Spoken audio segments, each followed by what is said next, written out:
Hello friends, welcome to our YouTube channel learn with NH. आज के शानदार video के अंदर हम दोस्तों पशु परिचर भर्ती परीक्षा से संबंधित एक मॉडल पेपर के बारे में बात करेंगे। काफ़ी शानदार मॉडल पेपर ही आपका होने वाला है। यहाँ पर हम 150 सवाल देखने वाले हैं दोस्तों। 150 प्रश्न हम डिस्कस करेंगे, जिसमें आपके राजस्थान जीके के सवाल रहेंगे, साइंस के सवाल यहाँ पर रहेंगे और पार्ट बी के सवाल भी यहाँ पर आपके रहने वाले हैं और साथ ही साथ करंट अफेयर के कुछ इंपॉर्टेंट सवाल भी यहाँ पर रहने वाले हैं। तो जो भी विद्यार्थी 1, 2, 3 दिसंबर को पशु परिचर भर्ती परीक्षा का एग्जाम देने वाले हैं वो इस वीडियो को जरूर देखिए। यहाँ से आपको काफ़ी ज़्यादा फायदा मिलेगा। एजीटी सवाल आपको एग्जाम में देखने को मिलेंगे और यहाँ पर हम बिल्कुल भी टाइम वेस्ट नहीं करेंगे, डायरेक्ट सवाल पढ़ेंगे और उसका आंसर मैं आपको बताऊंगा और उससे रिलेटेड कुछ इंपॉर्टेंट बातें होगी तो वो मैं आपको बताऊंगा। तो चलिए शुरू करते हैं दोस्तों। प्राचीन सहस्त्रबाहु का विष्णु मंदिर स्थित है। तो प्राचीन सहस्त्रबाहु का विष्णु मंदिर आपका कहाँ पर स्थित है? तो ये आपका नागदा में स्थित है। ये आपको ध्यान रखना है दोस्तों। सास बहू का जो मंदिर है वो किसको कहा जाता है? सास बहू का मंदिर जो है ये सहस्त्रबाहु के मंदिर को कहा जाता है। ये आपको ध्यान रखना है। नागदा उदयपुर में ये आपका स्थित है और ये भगवान विष्णु को समर्पित है। तो ये बात भी आपको ध्यान रखनी है। ये मंदिर आपका भगवान विष्णु को समर्पित है। इंपॉर्टेंट बात है, ध्यान रखनी है। आगे देखिए, नील की खेती के लिए व गुप्तकालीन स्वर्ण मुद्राओं के लिए राज्य में कौन सा स्थान प्रसिद्ध था?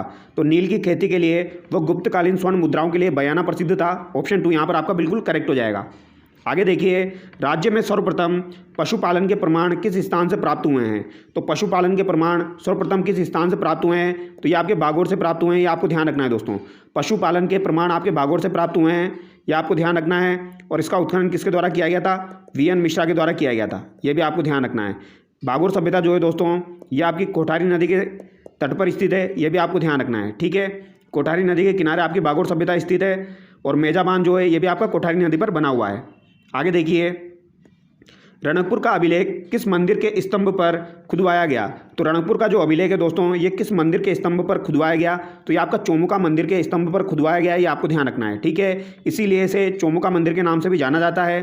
1439 ईस्वी का रणकपुर का शिलालेख चौमुखा मंदिर के स्तंभ पर खुदवाया गया। इसे स्तंभों का वन भी कहा जाता है। यहाँ पर 1444 स्तंभ है दोस्तों, इसीलिए इसे स्तंभों का अजायब घर कहा जाता है। ये आपको ध्यान रखना है।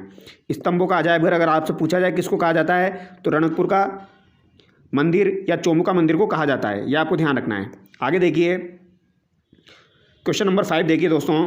किस शासक ने स्वभूमि ध्वंस की नीति का अनुसरण किया? तो स्वभूमि ध्वंस की नीति का अनुसरण किसने किया था? तो महाराणा प्रताप के द्वारा किया गया था। ये आपको ध्यान रखना है। आगे देखिए, नाहरगढ़ दुर्ग में 9 महलों का निर्माण किस शैली में हुआ? तो 9 महलों का निर्माण नाहरगढ़ दुर्ग में किस शैली में किया गया? तो ये आपका विक्टोरिया शैली में किया गया। ये आपको ध्यान रखना है। किस शैली में किया गया? विक्टोरिया शैली में किया गया। इसका निर्माण कछुआ शासक माधो सिंह ने अपनी प्रेयसियों के लिए करवाया। तो 9 महलों का निर्माण जो है नाहरगढ़ दुर्ग में किसने करवाया था दोस्तों? माधो सिंह के द्वारा करवाया गया था। ये आपको ध्यान रखना है। और माधो सिंह के द्वारा ही दोस्तों आपकी शीतला माता का जो मंदिर है उसका निर्माण भी करवाया गया है चाकसू के अंदर। ये भी आपको ध्यान रखना है। तो शीतला माता मंदिर का निर्माण जो कि चाकसू में बना हुआ है और 9 महलों का निर्माण किसने करवाया है? तो ये आपका माधो सिंह द्वितीय ने करवाया है। ये आपको ध्यान रखना है। और ये किस शैली में बने हुए हैं? विक्टोरिया शैली में बने हुए हैं। आगे देखिए, राजशेखर किसके दरबारी कवि थे? इंपॉर्टेंट सवाल है दोस्तों। राजशेखर आपके किसके दरबारी कवि थे? तो महेंद्र पाल के दरबारी कवि थे। ये आपको ध्यान रखना है। किसके दरबारी कवि थे? महेंद्र पाल के दरबारी कवि थे। और वत्सराज का दरबारी कवि कौन हो जाएगा दोस्तों? उद्योतन सूरी हो जाएगा, जिसके द्वारा कुवल्यमाला लिखी गई है। ये भी आपको ध्यान रखना है। तो कुवल्यमाला में 18 भाषाओं का वर्णन है जो कि आपकी उद्योतन सूरी के द्वारा लिखी गई है। ये वत्सराज के दरबार में था। और राजशेखर किसके दरबार में हो जाएगा? महेंद्र पाल के दरबार में हो जाएगा। और मिहिर भोज के काल में कौन आया था दोस्तों? सुलेमान आया था। ये भी आपको ध्यान रखना है। सुलेमान जो है ये भोज के काल में आया था। कवि राजशेखर ने कपूर मंजरी व काव्य मीमांसा नामक ग्रंथ लिखे हैं। तो कपूर मंजरी और काव्य मीमांसा किसके द्वारा लिखी गई है दोस्तों? तो ये आपकी राजशेखर के द्वारा लिखी गई है। ये बात भी आपको ध्यान रखनी है। ये पूछा जा सकता है। कपूर मंजरी और काव्य मीमांसा आपकी राजशेखर के द्वारा लिखी गई है। किस वर्ष अलाउद्दीन खिलजी ने जालोर पर विजय प्राप्त की? तो जालोर पर विजय अलाउद्दीन खिलजी के द्वारा 1311 ईस्वी में प्राप्त की गई थी। ये आपको ध्यान रखना है। और सिवाना पर 1308 में की गई थी और रणथंभौर पर 1301 में की गई थी और 1303 पर चित्तौड़गढ़ में की गई थी। ये आपको ध्यान रखना है। आगे देखिए, शारदा एक्ट संबंधित है। तो शारदा एक्ट का संबंध किससे हो जाएगा दोस्तों? तो ये आपका बाल विवाह से हो जाएगा। ऑप्शन 1 यहाँ पर आपका करेक्ट हो जाएगा। अजमेर के हरविलास शारदा के प्रयासों से 1929 ईस्वी में एक कानून बनाया गया जिसे संपूर्ण भारत में 1930 ईस्वी में लागू किया गया। कानून तो आपका 1929 का हो जाएगा, लागू आपका 1930 में हुआ था। हरविलास शारदा के प्रयासों से हुआ था और इनका संबंध कहाँ से हो जाएगा? अजमेर से हो जाएगा। आगे देखिए मित्रों, लोकवाद यंत्रों का संग्रहालय कहाँ स्थित है? तो लोकवाद यंत्रों का संग्रहालय आपका कहाँ पर स्थित है? तो ये आपका उदयपुर में स्थित है। ऑप्शन थर्ड यहाँ पर आपका करेक्ट हो जाएगा। शिल्पग्राम उदयपुर पश्चिमी क्षेत्र सांस्कृतिक केंद्र उदयपुर के सहयोग से संचालित है। आगे देखिए मित्रों, किस सैनिक छावनी के सैनिकों ने यह नारा दिया कि चलो दिल्ली मारो फिरंगी? तो चलो दिल्ली मारो फिरंगी का नारा किसने दिया था दोस्तों? तो एरिनपुरा छावनी के द्वारा दिया गया था। ये आपको ध्यान रखना है। एरिनपुरा के सैनिकों ने 21 अगस्त 1857 को इस क्रांति का आगाज़ किया। तो 21 अगस्त 1857 को एरिनपुरा में क्रांति हुई थी और आपकी क्रांति की शुरुआत 28 मई को हुई थी दोस्तों नसीराबाद से। ये आपको ध्यान रखनी है। नीमच में क्रांति आपकी 3 जून को हुई थी और कोटा के अंदर क्रांति अगर आपसे पूछी जाए तो 15 अक्टूबर 1857 को हुई थी। तो ये चारों डेट आपको ध्यान रखनी है, एग्जाम में पूछी जाती है। आगे देखिए, उदयपुर के किस महाराणा को 18 अप्रैल 1948 को राज प्रमुख बनाया गया? तो 18 अप्रैल 1948 को राज प्रमुख किसको बनाया गया था दोस्तों? तो ये आपका भूपाल सिंह को बनाया गया था। ऑप्शन 2 यहाँ पर आपका करेक्ट हो जाएगा। यहाँ पर थर्ड चरण की बात की जा रही है, ये आपको ध्यान रखना है। आगे देखिए, निम्न में से कौन सा राजस्थान के मुख्यमंत्री का पद नहीं है? तो राजस्थान के मुख्यमंत्री का यहाँ पर कौन सा पद नहीं है? तो ये आपका राजस्थान राज्य मानवाधिकार आयोग का अध्यक्ष जो है, ये आपके मुख्यमंत्री का पद नहीं है, ये आपको ध्यान रखना है। बाकी अंतर्राज्यीय परिषद का सदस्य, राष्ट्रीय विकास परिषद का सदस्य, मुख्यमंत्री सलाहकार समिति का सदस्य ये होता है। आगे देखिए, महाराणा सांगा के समकालीन मुजफ्फर शाह द्वितीय कहाँ का शासक था? तो दोस्तों महाराणा सांगा के जो समकालीन था मुजफ्फर शाह द्वितीय, ये कहाँ का शासक था? तो ये गुजरात का शासक था। ये आपको ध्यान रखना है दोस्तों।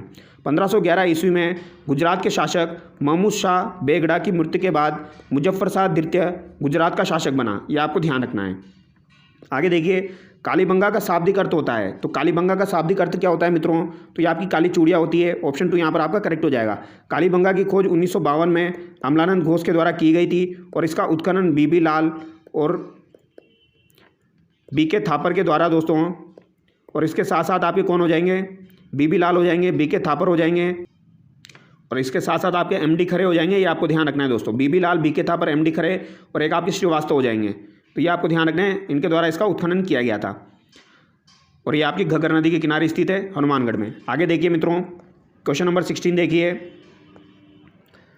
किस प्रतिहार राजा के काल में प्रसिद्ध ग्वालियर प्रशस्ति की रचना की गई? तो किस प्रतिहार राजा के काल में प्रसिद्ध ग्वालियर प्रशस्ति की रचना की गई? तो दोस्तों ये आपके भोज प्रथम के काल में की गई थी। ऑप्शन 1 यहाँ पर आपका करेक्ट हो जाएगा।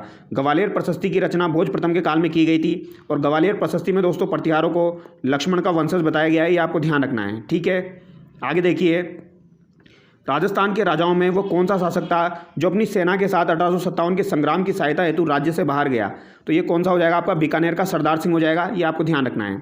आगे देखिए, कालीबाई भील का निवास स्थान था। तो कालीबाई भील का निवास स्थान कौन सा हो जाएगा दोस्तों? आपका रास्तापाल हो जाएगा। ऑप्शन 2 यहाँ पर आपका करेक्ट हो जाएगा। आगे देखिए, किस दुर्ग का प्रवेश द्वार नौलखा दरवाजा के नाम से जाना जाता है? तो नौलखा दरवाजा के नाम से आपका किस दुर्ग का प्रवेश द्वार को जाना जाता है? तो ये आपके रणथंभौर का जो प्रवेश द्वार है उसे नौलखा दरवाजा के नाम से जाना जाता है। और नौलखा बुर्ज अगर आपसे पूछी जाए तो ये कहाँ पर स्थित है? आपकी चित्तौड़गढ़ में स्थित है। ये आपको ध्यान रखना है, ठीक है। आगे देखिए, नाहरगढ़ दुर्ग का अन्य नाम है। तो नाहरगढ़ दुर्ग का अन्य नाम क्या हो जाएगा दोस्तों? सुदर्शनगढ़ हो जाएगा। ये आपको ध्यान रखना है। यह दुर्ग भगवान श्री कृष्ण के मुकुट की आकृति के समान है, जिसकी आकृति जयपुर नगर से भी मिलती है। इस दुर्ग को सुदर्शनगढ़ और सुलक्षणगढ़ भी कहा जाता है। इसका निर्माण किसने करवाया था दोस्तों? 1734 में सवाई जयसिंह के द्वारा इसका निर्माण करवाया गया था। ये आपको ध्यान रखना है, इंपॉर्टेंट है, पूछा जा सकता है। आगे देखिए, उत्तर तोत्रादि, मंकी वैली तथा जयपुर का बनारस कहा जाता है। तो उत्तर तोत्रादि, मंकी वैली, जयपुर का बनारस किसे कहा जाता है? तो एक गलता जी मंदिर को कहा जाता है। ये आपको ध्यान रखना है। यह मंदिर रामानुज संप्रदाय से संबंधित है। यह स्थान गालव ऋषि की तपोस्थली थी। तो ये भी आपको ध्यान रखना है। गालव ऋषि की तपोस्थली अगर आपसे पूछी जाए तो ये आपकी कौन सी हो जाएगी? गलता जी हो जाएगी, क्योंकि ये एक बार पूछा जा चुका है। आगे देखिए, मामा भांजा मंदिर स्थित है। तो मामा भांजा का मंदिर आपका कहाँ पर स्थित है दोस्तों? तो ये आपका बारां में स्थित है। ऑप्शन 3 यहाँ पर आपका करेक्ट हो जाएगा। बारां की अटरू तहसील में मामा भांजा का मंदिर स्थित है और मामा भांजा की छतरी अगर आपसे पूछी जाए तो जोधपुर में हो जाएगी। मामा भांजा का मंदिर आपका एक डूंगरपुर में भी स्थित है। ये भी आपको ध्यान रखना है। आगे देखिए, जयपुर के महाराजा स्कूल की स्थापना किस वर्ष में हुई? तो महाराजा स्कूल की स्थापना आपकी 1844 में हुई थी। ऑप्शन 3 यहाँ पर आपका बिल्कुल करेक्ट हो जाएगा। ये आपको ध्यान रखना है दोस्तों, इंपॉर्टेंट है। और ये किसके द्वारा की गई थी? राम सिंह द्वितीय के द्वारा की गई थी। आगे देखिए, जाट राजा सूरजमल द्वारा निर्मित सलीम सागर तालाब व सूरजकुंड स्थित है। तो सलीम सागर तालाब और सूरजकुंड जो कि सूरजमल के द्वारा बनाए गए हैं, ये आपके भरतपुर में स्थित है। ऑप्शन 1 करेक्ट हो जाएगा। काठल का ताजमहल नाम से प्रसिद्ध काका जी की दरगाह स्थित है। तो काका जी की दरगाह आपकी कहाँ पर स्थित है, जिसे काठल का ताजमहल भी कहा जाता है, ये आपकी कहाँ पर हो जाएगी दोस्तों, प्रतापगढ़ में हो जाएगी। ऑप्शन 3 यहाँ पर आपका करेक्ट हो जाएगा। प्रतापगढ़ में स्थित इस दरगाह को कर्नल जेम्स टोड ने काठल के ताजमहल की संज्ञा दी है, क्योंकि यह दरगाह पूर्णतया सफ़ेद संगमरमर से बनी हुई है। तो ये पूर्णतया सफ़ेद संगमरमर से बनी हुई है, ये आपको ध्यान रखना है। मुगल चित्रकला का प्रभाव किस शैली पर दृष्टिगोचर नहीं होता है। तो मुगल चित्रकला का प्रभाव किस शैली पर दृष्टिगोचर नहीं होता है, ये आपसे पूछा गया है। तो जैसलमेर में दोस्तों मुगल चित्रकला का कोई प्रभाव नहीं है, ये आपको ध्यान रखना है। यह भारी प्रभाव से मुक्त शैली है, ये आपको ध्यान रखना है। आगे देखिए, किशनगढ़ के शासक सावन सिंह किस संप्रदाय से संबंधित थे। तो किशनगढ़ के शासक सावन सिंह आपके किस संप्रदाय से संबंधित है, तो ये आपके वैष्णव संप्रदाय से संबंधित है, ये आपको ध्यान रखना है दोस्तों। अजमेर राज्य के प्रथम मुख्यमंत्री कौन थे। अजमेर राज्य के प्रथम मुख्यमंत्री आपके हरिभाऊ उपाध्याय हो जाएंगे। ठीक है, तो ऑप्शन 3 यहाँ पर आपका करेक्ट हो जाएगा। आगे देखिए मित्रों, राजस्थान के मुख्यमंत्रियों में निम्न में से कौन भ्रष्टाचार उन्मूलन समिति के सदस्य रहे हैं। तो भ्रष्टाचार उन्मूलन समिति के सदस्य आपके टीकाराम पालीवाल रहे हैं। अब आप लोग बोलोगे दोस्तों पॉलिटी तो हमारे सिलेबस में है ही नहीं, बट 1-2 सवाल देखने में क्या जा रहा है, अगर पूछ लिए जाएँ तो ध्यान रखना है। आगे देखिए, मालवी व निमाड़ी किस क्षेत्र की बोली है। तो मालवी व निमाड़ी आपकी दक्षिणी पूर्वी राजस्थान की हो जाएगी, आपको ध्यान रखना है दोस्तों। निमाड़ी जो है इसे दक्षिणी राजस्थानी भी कहा जाता है। निमाड़ी जो है इसे दक्षिणी राजस्थानी भी कहा जाता है, ये आपको ध्यान रखना है। आगे देखिए, साहित्य का वह काव्य जिसमें युद्ध व नायक की वीरता का वर्णन किया जाता है कहलाता है। तो ऐसा काव्य जिसमें युद्ध व नायक की वीरता का वर्णन किया जाता है, ये आपकी क्या कहलाती है दोस्तों, रासो कहलाती है। ऑप्शन 2 करेक्ट हो जाएगा। और वचनिका में आपका गद्य और पद्य का मिश्रण होता है। आगे देखिए, मध्यकालीन मेवात के प्रसिद्ध संत है। तो मध्यकालीन मेवात के आपके प्रसिद्ध संत कौन से हो जाएंगे दोस्तों, ये आपके लालदास जी हो जाएंगे, ये आपको ध्यान रखना है। राजस्थान के वो लोक देवता जिनकी गणना राजस्थान के प्रमुख पंचपीरों में नहीं की जाती है। तो कौन से आपके पंचपीरों में शामिल नहीं है दोस्तों, तो फाबू, हड़बू, रामदेव, मांगलिया, मेहा, पाँचों पीर पदार्जो, गोगाजी जी, हाँ इसमें तेजाजी नहीं आते हैं आपके। ऑप्शन 1 यहाँ पर आपका करेक्ट हो जाएगा, ये आपको ध्यान रखना है। राजस्थान के संदर्भ में पीला पोमचा है। तो पीला पोमचा जो है दोस्तों, ये आपका कपड़ा हो जाएगा, ये आपको ध्यान रखना है। जब आपके लड़के का जन्म होता है तब पीला पोमचा पहना जाता है दोस्तों, और जब लड़की का जन्म होता है तब गुलाबी पोमचा पहना जाता है, ये आपको ध्यान रखना है। आगे देखिए, राजस्थान का वो कौन सा विधानसभा क्षेत्र 1 से अधिक जिलों में फैला हुआ है। कौन सा विधानसभा क्षेत्र 1 से अधिक जिलों में फैला हुआ है दोस्तों, तो ये आपका कौन सा हो जाएगा, नाथद्वारा हो जाएगा। ऑप्शन 3 यहाँ पर आपका करेक्ट हो जाएगा। नाथद्वारा विधानसभा क्षेत्र 2 जिलों में फैला हुआ है, राजसमंद और उदयपुर में, ये आपको ध्यान रखना है। कहाँ पर, राजसमंद और उदयपुर में फैला हुआ है। आगे देखिए, प्रसिद्ध तीर्थस्थल गलियाकोट किस नदी के किनारे स्थित है। तो प्रसिद्ध तीर्थस्थल गलियाकोट आपका किस नदी के किनारे स्थित है, तो ये आपका दोस्तों माही नदी के किनारे स्थित है। ऑप्शन 2 आपका करेक्ट हो जाएगा। और यहाँ पर दाऊदी बोहरा संप्रदाय का जो है वो प्रमुख केंद्र है, ये भी आपको ध्यान रखना है। आगे देखिए, राजस्थान के प्रमुख रूप से हरियाली अमावस्या का त्यौहार मनाया जाता है। तो हरियाली अमावस्या का त्यौहार प्रमुख रूप से कहाँ पर मनाया जाता है, तो ये आपका मांगलियावास अजमेर में मनाया जाता है। ऑप्शन 2 यहाँ पर आपका करेक्ट हो जाएगा। इंपॉर्टेंट सवाल है, ये पूछा जा सकता है। हरियाली अमावस्या का त्यौहार मनाया जाता है, तो ये मांगलियावास अजमेर में मनाया जाता है, ये आपको ध्यान रखना है दोस्तों। और हरियाली अमावस्या आपकी श्रावण अमावस्या को मनाई जाती है, और इसे कल्पवृक्ष मेले के नाम से भी जाना जाता है, ये भी आपको ध्यान रखना है। कल्पवृक्ष मेले के नाम से भी इसे जाना जाता है। चार बेद जो राजस्थान की प्रचलित लोक गायन शैली है, कहाँ की प्रसिद्ध है, तो ये आपकी टोंक की प्रसिद्ध है। ऑप्शन 3 यहाँ पर आपका करेक्ट हो जाएगा। ये आपकी पश्तो शैली में प्रस्तुत की जाती है, ये भी आपको ध्यान रखना है दोस्तों। और ये किसके समय प्रसिद्ध हुई थी, तो ये आपकी फैजुल्ला खां के समय प्रसिद्ध हुई थी। टोंक के नवाब फैजुल्ला खां के समय ये प्रसिद्ध हुई थी। इसके प्रसिद्ध कलाकार अगर आपसे पूछे जाए तो करीम खां निहंग हो जाएंगे, ये आपको ध्यान रखना है। करीम खां निहंग जो है वो इसके प्रसिद्ध कलाकार हो जाएंगे। और किसके समय फेमस हुई अगर ये पूछा जाए तो फैजुल्ला खां के समय फेमस हुई थी। आगे देखिए, बंजारा जाति की स्त्रियों द्वारा चांदनी रात में नवयौवना मछली का स्वरूप धारण कर कौन सा नृत्य करती है। तो नवयौवना मछली का स्वरूप धारण करके कौन सा नृत्य करती है, तो ये मछली नृत्य किया जाता है। यह नृत्य बंजारा जाति की स्त्रियों द्वारा चांदनी रात में खेतों में किया जाता है। इस नृत्य में नवयौवना मछली का स्वरूप धारण करती है, ये आपको ध्यान रखना है। आगे देखिए, भगवान शिव पार्वती का वह वाद्य जिसे मडी खाल पर जौ का आटा चिपटाकर बनाया जाता है।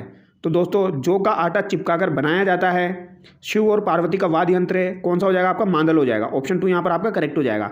मांदल भगवान शिव व पार्वती का प्रमुख वाद्य यंत्र है। इसकी आकृति मृदंग के समान होती है, लेकिन यह मिट्टी से बना होता है, यह आपको ध्यान रखना है। आगे देखिए, अति प्राचीन नो चौकियो जैन मंदिर किस भगवान का है। तो अति प्राचीन नो चौकियो जैन मंदिर आपका आदिनाथ जी को समर्पित है। ऑप्शन 2 यहाँ पर आपका करेक्ट हो जाएगा। आगे देखिए मित्रों, अगला सवाल देखिए आपका, किस संत को राजस्थान का कबीर कहा जाता है? तो राजस्थान का कबीर दादू दयाल जी को कहा जाता है। ये आपको ध्यान रखना है। सन 1585 में इन्होंने अकबर से भेंट की थी, ये भी आपको ध्यान रखना है, पूछा जा सकता है। ठीक है। और राजस्थान में निर्गुण भक्ति आंदोलन किसने चलाया था? तो ये आपके दादू दयाल जी के द्वारा चलाया गया था। ठीक है। इनकी प्रमुख पीठ कहाँ पर हो जाएगी? आपकी नारायणा जयपुर में हो जाएगी। आगे देखिए, सुराणा व दुग्गड़ जाति की कुल देवी माँ सुसवानी का धाम कहाँ स्थित है? तो माँ सुसवानी का धाम आपका कहाँ पर स्थित है दोस्तों? ये आपका बीकानेर में स्थित है। इंपॉर्टेंट सवाल है। सुराणा व दुग्गड़ जाति की कुल देवी है माँ सुसवानी, इनका धाम कहाँ पर स्थित है? तो ये आपका बीकानेर में स्थित है। आगे देखिए, तेरह थाली नृत्य किस लोक देवता को समर्पित है? तेरह थाली नृत्य आपका किस लोक देवता को समर्पित है दोस्तों? तो ये आपका रामदेव जी को समर्पित है। ऑप्शन 3 यहाँ पर आपका करेक्ट हो जाएगा। इंपॉर्टेंट है। 13 मंजीरों की खनकती ताल पर नृत्य करने के कारण ही इसे 13 थाली नृत्य कहा जाता है। तो यहाँ पर 13 मंजीरे यूज में लिए जाते हैं। यह नृत्य कामड़ जाति की महिलाओं के द्वारा रामदेव जी के मेले में किया जाता है। आगे देखिए, निम्न में से कौन सा वाद्य वीणा के आकार का होता है एवं वीणा का प्रारंभिक रूप कहा जाता है? तो वीणा के आकार का होता है और वीणा का प्रारंभिक रूप कहा जाता है, तो ये आपका जंतर हो जाएगा। ठीक है। ऑप्शन 3 यहाँ पर आपका करेक्ट हो जाएगा। आगे देखिए, मृदा में लवणीयता की समस्या का समाधान है। तो लवणीयता की समस्या का समाधान क्या हो जाएगा? खेतों में रोक फास्फेट का प्रयोग। ऑप्शन 2 करेक्ट हो जाएगा। ठीक है। आगे देखिए, सोने की भुकिया दिलवारा पेटी स्थित है। तो सोने की जगपुरा भुकिया और आनंदपुरा भुकिया जो है दोस्तों, ये आपकी बांसवाड़ा में स्थित है, ये आपको ध्यान रखना है। आगे देखिए, राजस्थान का प्रथम वस्त्र उद्योग स्थापित हुआ था। तो राजस्थान का प्रथम वस्त्र उद्योग जो है ये कहाँ पर स्थापित हुआ था? ये आपका ब्यावर में स्थापित हुआ था दोस्तों, 1889 में। ये भी आपको ध्यान रखना है। और किसके द्वारा? दामोदर दास राठी के प्रयासों से ब्यावर में स्थापित की गई थी। ये आपकी फैक्ट्री, पहली फैक्ट्री थी आपकी। आगे देखिए, मध्य अरावली क्षेत्र की सबसे ऊंची चोटी कौन सी है? तो मध्य अरावली क्षेत्र की सबसे ऊंची चोटी आपकी कौन सी हो जाएगी दोस्तों? सबसे ऊंची चोटी जो है वो तो आपकी टोडगढ़ हो जाएगी दोस्तों, बट टोडगढ़ ऑप्शन में नहीं है, तो तारागढ़ राइट आंसर हो जाएगा। टोडगढ़ जो है दोस्तों, इसे गोरमझी या माराएजी के नाम से जाना जाता है। इसकी ऊंचाई कितनी हो जाएगी? तो 934 मीटर हो जाएगी। टोडगढ़ की ऊंचाई 934 मीटर हो जाएगी। तारागढ़ आपकी अजमेर में हो जाएगी, इसकी ऊंचाई कितनी हो जाएगी? 870 हो जाएगी। ये भी आपको ध्यान रखना है। और नाग पहाड़ जो कि आपका अजमेर में है, इसकी ऊंचाई 795 मीटर हो जाएगी। आगे देखिए, और अगर आपसे उत्तरी अरावली की सर्वोच्च चोटी पूछी जाए तो रघुनाथगढ़ हो जाएगी, वो आपको ध्यान रखनी है। उसकी ऊंचाई 1055 मीटर है। राजस्थान में शुष्कतम जिला कौन सा है? तो राजस्थान का सबसे शुष्कतम जिला आपका कौन सा हो जाएगा? जैसलमेर हो जाएगा, ये आपको ध्यान रखना है। और सबसे शुष्क स्थान आपका फलोदी हो जाएगा, ये आपको ध्यान रखना है। आगे देखिए, राजस्थान में निम्न में से कौन सा मृदा का सर्वाधिक उपजाऊ प्रकार माना जाता है? तो मृदा का सर्वाधिक उपजाऊ प्रकार आपका कौन सा हो जाएगा? जलोढ़ मृदा हो जाएगी, ये आपको ध्यान रखना है दोस्तों। और यहाँ पर आपको एक और बात ध्यान रखनी है, जलोढ़ मृदा को दोस्तों दोमट मृदा के नाम से भी जाना जाता है और इसमें नाइट्रोजन की कमी होती है, ये आपको ध्यान रखना है। ठीक है। आगे देखिए, राजस्थान के किस संभाग में सर्वाधिक मात्रा में नदियाँ पाई जाती है? तो सर्वाधिक मात्रा में नदियाँ आपकी किस संभाग में पाई जाती है? तो एक कोटा संभाग में पाई जाती है। चंबल, पार्वती, काली सिंध, आहू, परवन, अंधेरी, तो काफ़ी सारी नदियाँ आपकी कोटा संभाग में पाई जाती है। संभाग का मतलब आपका कोटा, बूंदी, बारा, झालावाड़, तो इनमें सब नदी आ जाएगी ये। राज्यपाल पद हेतु न्यूनतम आयु सीमा निर्धारित है। तो राज्यपाल के पद के लिए आपकी 35 वर्ष हो जाएगी, ये आपको ध्यान रखना है। राणा प्रताप सागर विद्युत ग्रह स्थापित है। तो राणा प्रताप सागर विद्युत ग्रह आपका कहाँ पर स्थापित है? तो ये आपका रावतभाटा में स्थापित है दोस्तों। ऑप्शन 3 करेक्ट हो जाएगा। यह राजस्थान के चित्तौड़ में स्थित है। परमाणु ऊर्जा संयंत्र के कारण इसे शक्ति व भक्ति की नगरी भी कहा जाता है, ये आपको ध्यान रखना है। आगे देखिए, आदिवासी जनसंख्या में राजस्थान में सर्वाधिक भाग है। तो आदिवासी जनसंख्या के मामले में राजस्थान में सर्वाधिक भाग किसका है? तो सर्वाधिक भाग आपका मीणाओं का हो जाएगा। फिर दूसरे नंबर पर आपके भील आ जाएंगे, ये आपको ध्यान रखना है। तीसरे नंबर पर आपका गरासी आ जाएगा, ये आपको ध्यान रखना है। तो 3 आपको ध्यान रखना है, मीणा, भील, गरासिया। आगे देखिए, भौगोलिक दृष्टि से राजस्थान की भारत के उत्तर पश्चिमी भाग में अवस्थिति है। तो भारत के उत्तर पश्चिम भाग में राजस्थान की अवस्थिति 23 डिग्री 3 मिनट से लेके 30 डिग्री 12 मिनट उत्तरी अक्षांश और 69 डिग्री 30 मिनट से लेके 78 डिग्री 17 मिनट पूर्वी देशांतर, पहला ही सही दिया गया है यहाँ पर। आगे देखिए, राजस्थान का क्षेत्रफल है। राजस्थान का क्षेत्रफल आपका 3,42,239 किलोमीटर हो जाएगा। ऑप्शन 2 करेक्ट हो जाएगा दोस्तों। आगे देखिए, सांचौर का प्राचीन नाम क्या था? इंपॉर्टेंट सवाल है। सांचौर का प्राचीन नाम अगर आपसे पूछा जाए तो ये सत्यपुर हो जाएगा दोस्तों। ऑप्शन 3 यहाँ पर आपका करेक्ट हो जाएगा। क्या हो जाएगा आपका? सत्यपुर हो जाएगा, ये आपको ध्यान रखना है। इसे राजस्थान का पंजाब भी कहा जाता है। आगे देखिए, कांतली नदी के प्रभाव क्षेत्र को कहा जाता है। तो कांतली नदी के प्रभाव क्षेत्र को तोरावाटी कहा जाता है, ये आपको ध्यान रखना है। कांतली नदी के किनारे आपकी गणेश्वर सभ्यता स्थित है, जिसे आपकी ताम्रयुगीन सभ्यताओं की जननी कहा जाता है, ये आपको ध्यान रखना है। आगे देखिए, राजस्थान का कितने प्रतिशत भाग आंतरिक प्रभाव प्रणाली के अंतर्गत आता है? तो आंतरिक प्रभाव प्रणाली के अंतर्गत आपका कितना भाग आता है? तो ये लगभग आपका 60% आता है, ये आपको ध्यान रखना है। और अरब सागर के अंतर्गत आपका 23% आता है, ये भी आपको ध्यान रखना है। आगे देखिए, नदियों की लंबाई के संबंध में निम्नलिखित में से कौन सा तथ्य गलत है? तो कौन सा तथ्य यहाँ पर गलत है? लूनी नदी की लंबाई 495 किलोमीटर बिल्कुल सही हो जाएगी। चंबल नदी की लंबाई 1051 किलोमीटर, ये भी आपकी बिल्कुल सही हो जाएगी दोस्तों। बनास नदी की लंबाई 512 किलोमीटर, ये भी आपकी सही हो जाएगी। माही नदी की लंबाई 467 किलोमीटर, ये गलत हो जाएगी। माही नदी की टोटल लंबाई अगर आपसे पूछी जाए तो आपकी 576 किलोमीटर हो जाएगी, और ये लंबाई आपको ध्यान रखनी है, यहाँ से सवाल एग्जाम में पूछा जा सकता है। लूनी नदी की 495, चंबल की 1051, बनास की 512 और माही की 576।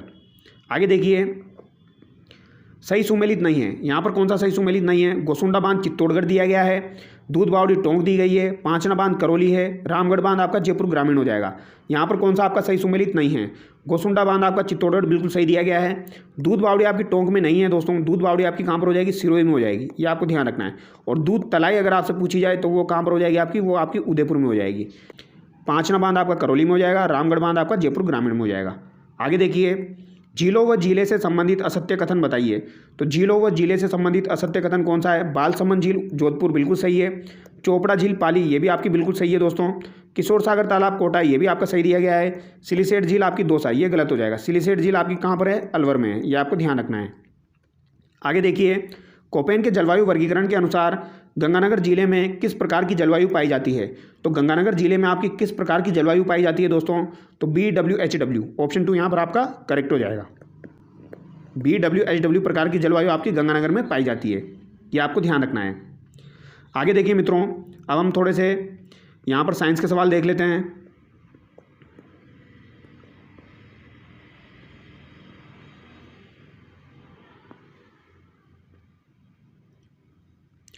पहला साइंस का सवाल आप देखिए दोस्तों, जब प्रकाश के लाल, हरा व नीला रंगों को समान अनुपात में मिलाया जाता है तो परिणामी रंग होता है। तो प्रकाश के लाल, हरा और नीला रंग जो होता है उनको समान अनुपात में अगर मिलाया जाता है तो परिणामी रंग आपका क्या हो जाता है? तो ये सफ़ेद हो जाता है, ये आपको ध्यान रखना है। आगे देखिए, वायुमंडल में प्रकाश के विसरण का कारण है। तो वायुमंडल में प्रकाश के विसरण का कारण क्या हो जाएगा? तो ये आपका प्रकीर्णन हो जाएगा। प्रकीर्णन क्यों होता है? धूल के कणों के कारण होता है। तो ऑप्शन 2 यहाँ पर आपका करेक्ट हो जाएगा, ये आपको ध्यान रखना है, ठीक है। आगे देखिए बच्चों, जब वैद्युतिक ऊर्जा गति में परिवर्तित होती है तब, जब वैद्युतिक ऊर्जा गति में परिवर्तित होती है तब क्या होता है? ऊष्मा की कोई हानि नहीं होती है। ऑप्शन 2 यहाँ पर आपका करेक्ट हो जाएगा, ठीक है, ये आपको ध्यान रखना है। आगे देखिए, निम्नलिखित में से कौन विद्युत का सर्वोत्तम चालक है? तो विद्युत का सर्वोत्तम चालक आपका चांदी हो जाएगा, ऑप्शन 1 यहाँ पर करेक्ट हो जाएगा। भारतीय रिमोट सेंसरिंग संस्थान IIRS स्थित है। तो भारतीय रिमोट सेंसरिंग संस्थान आपका देहरादून में स्थित है, ऑप्शन 4 करेक्ट हो जाएगा यहाँ पर। अगला सवाल देखिए, वेब क्रॉलर को इस रूप में भी जाना जाता है। तो इसे दोस्तों वेब स्पाइडर के रूप में भी जाना जाता है। वेब क्रॉलर को आपका वेब स्पाइडर के रूप में जाना जाता है। आगे देखिए, विंडोज़ सॉफ्टवेयर का निर्माण किसने किया? तो विंडोज़ सॉफ्टवेयर का निर्माण दोस्तों ना तो विप्रो द्वारा किया गया, ना IBM द्वारा किया गया, ना आपका AT&T के द्वारा किया गया, और उक्त में से कोई नहीं यहाँ पर आपका राइट आंसर हो जाएगा। आगे देखिए, फोटोग्राफी में काम आने वाला हाइपो का रासायनिक सूत्र है। ये अच्छा सवाल है, ये पूछा जा सकता है। हाइपो का रासायनिक सूत्र आपका सोडियम थायोसल्फेट हो जाएगा, जो कि आपका फोटोग्राफी में काम आता है। आगे देखिए, निम्न में से शरीर की वृद्धि एवं नई कोशिकाओं के निर्माण के लिए आवश्यक पदार्थ है। तो शरीर की वृद्धि और नई कोशिकाओं के निर्माण के लिए आवश्यक पदार्थ आपका कौन सा हो जाएगा? प्रोटीन हो जाएगा, ठीक है। आगे देखिए, कपड़े साफ करने में प्रयोग होने वाला डिटर्जेंट है। तो कपड़े साफ करने में प्रयोग होने वाला डिटर्जेंट आपका सल्फोनेट हो जाएगा, ऑप्शन 4 यहाँ पर आपका करेक्ट हो जाएगा, ठीक है। आगे देखिए मित्रों, क्वेश्चन नंबर 88, निम्नलिखित में से कौन सा एक विटामिन ए का प्रचुरतम स्रोत है? तो विटामिन ए किससे प्राप्त होता है आपका?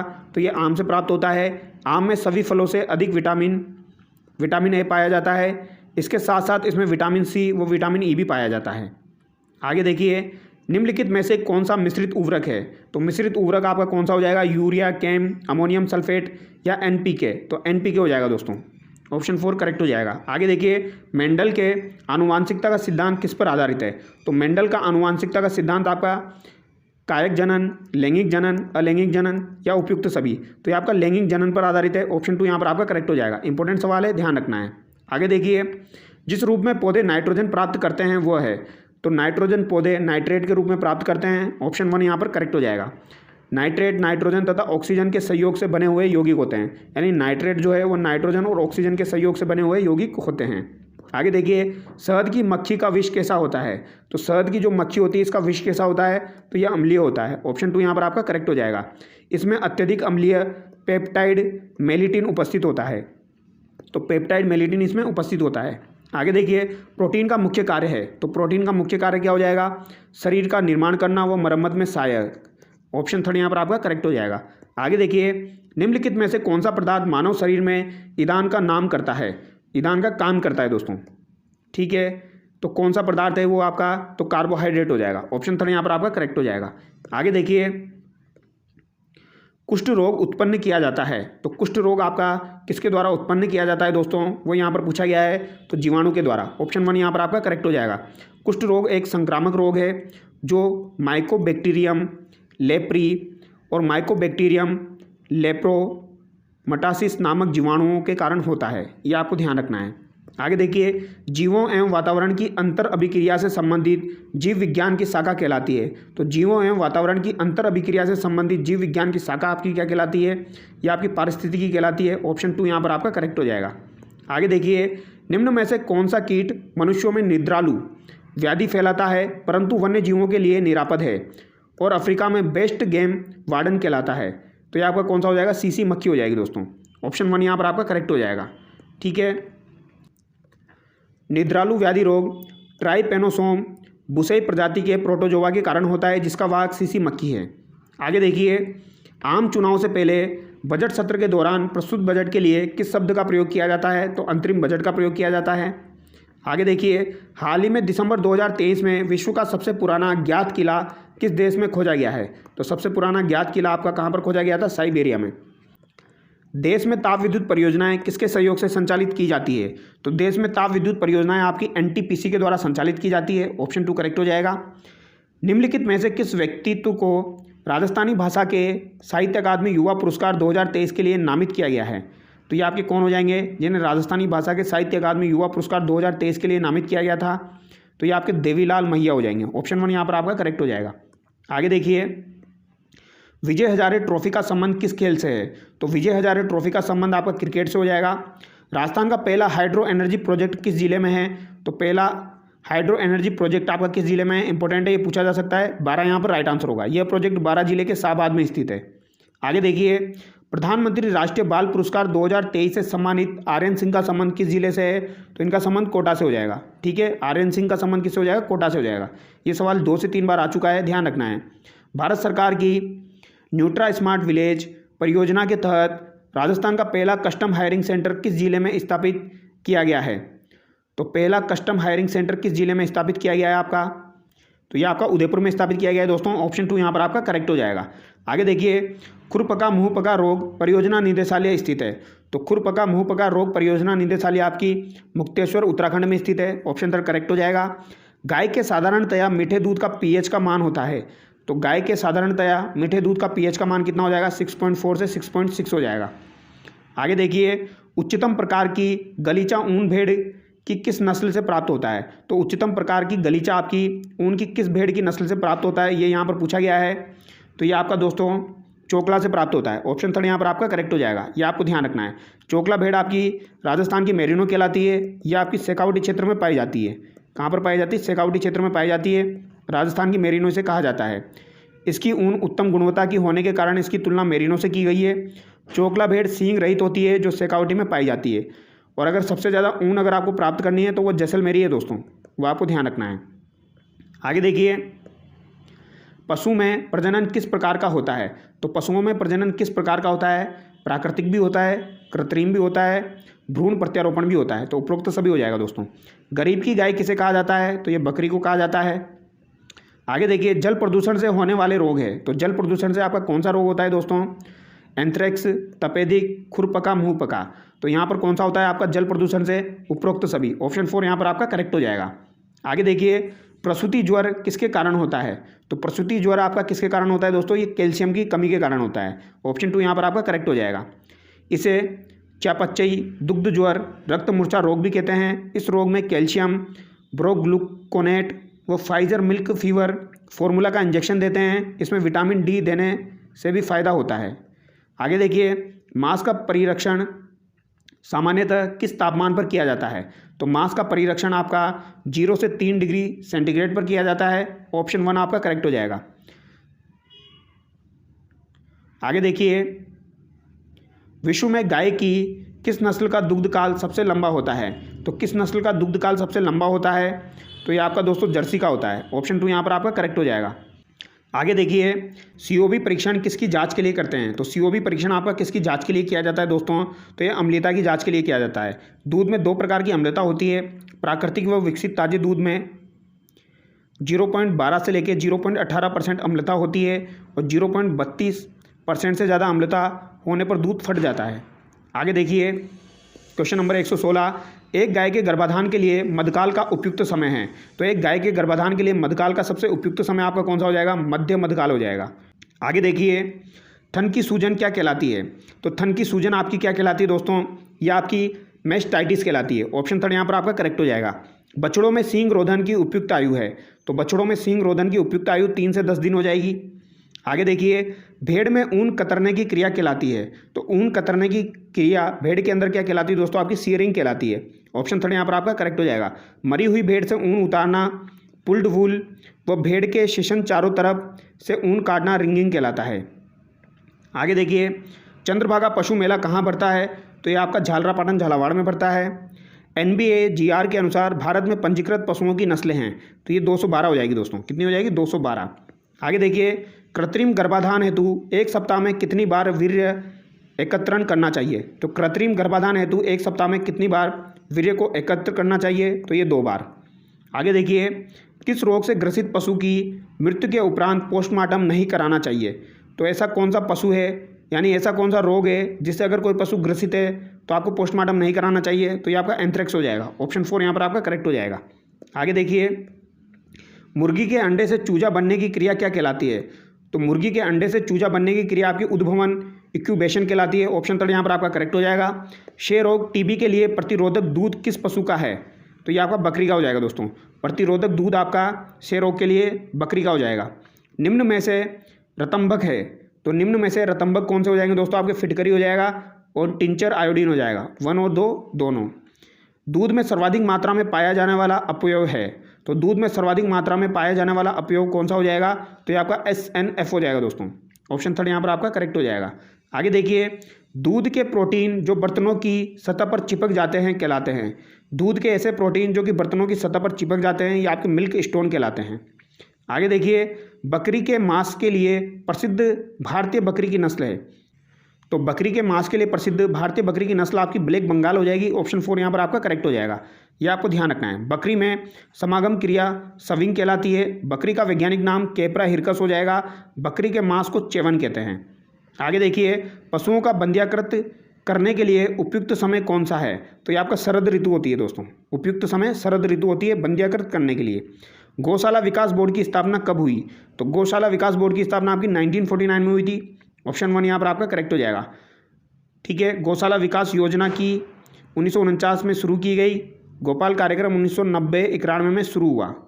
आगे देखिए, मांस उत्पादन के लिए पाली जाने वाली मुर्गी कहलाती है। तो मांस उत्पादन के लिए पाली जाने वाली मुर्गी आपकी ब्रायलर्स कहलाती है दोस्तों। गाय में कृत्रिम गर्भाधान के समय वीर्य जमाव हेतु सर्वश्रेष्ठ स्थान है।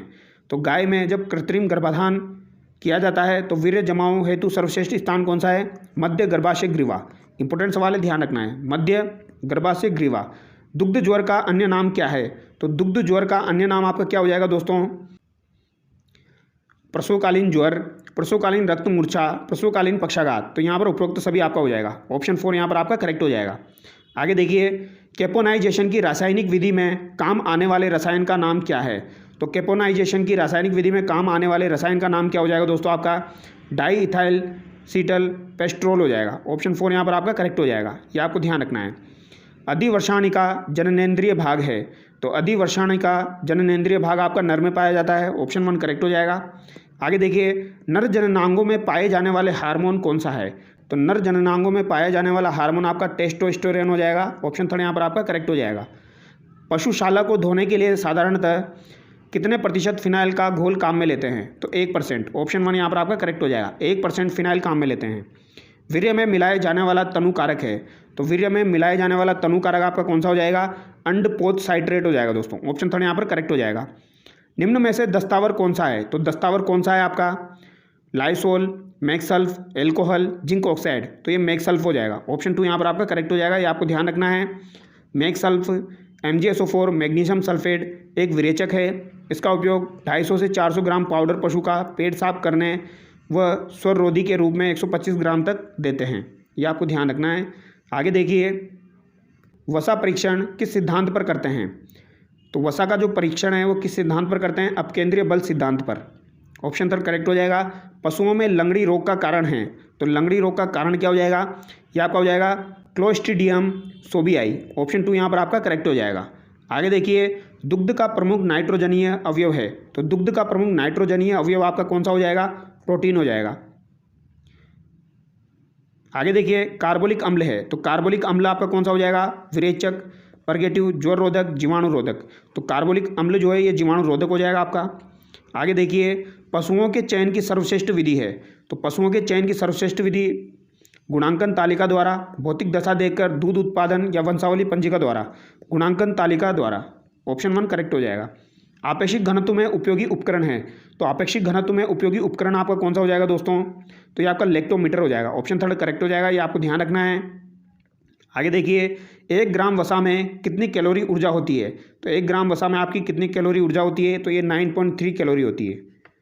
वसा परीक्षण में दुग्ध की कितनी मात्रा लेते हैं? तो वसा का जब परीक्षण करते हैं तो दुग्ध की कितनी मात्रा काम में लेते हैं?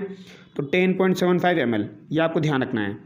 आगे देखिए, माही ऊँट का उपयोग किया जाता है, तो माही ऊँट का उपयोग किसके लिए किया जाता है? प्रजनन के लिए किया जाता है दोस्तों। ऑप्शन 4 करेक्ट हो जाएगा। आगे देखिए, राजस्थान का चलता फिरता फ्रिज किसे कहते हैं? तो राजस्थान का चलता फिरता फ्रिज किसे कहा जाता है? तो ये किसे कहा जाता है दोस्तों? बकरी को कहा जाता है। ऑप्शन 2 यहाँ पर आपका करेक्ट हो जाएगा। तो दोस्तों यहाँ पर जो भी इंपॉर्टेंट सवाल थे वो हमने डिस्कस किए हैं।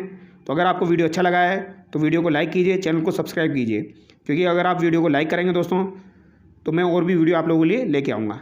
तो चलिए दोस्तों, नेक्स्ट वीडियो में मिलते हैं। Thank you so much.